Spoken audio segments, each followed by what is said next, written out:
Presyo ng kuryente nakaambang tumaas sa susunod na buwan. Brigada Justin Hoxon, ibrigada mo! Brigada Live Report! Nagbabadyang tumaas ang presyo ng kuryente sa susunod na buwan ng Marso.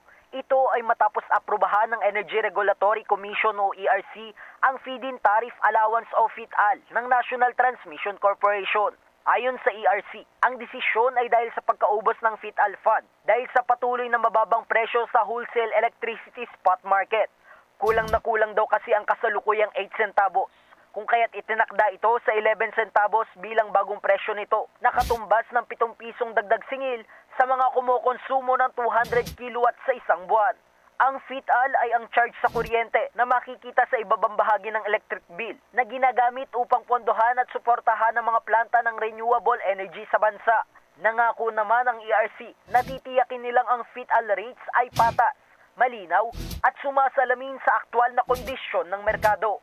In the heart of changing lives, ako si Brigada Justin Hoxon ng 105.1 Brigada News FM Manila, The Music and News Authority. Ronda Brigada! Ang bahaging ito ay hatid sa atin ng Mom's Love ES1 Capsule. Simulang tuparin ang pangarap ng iyong anak. And stunting now!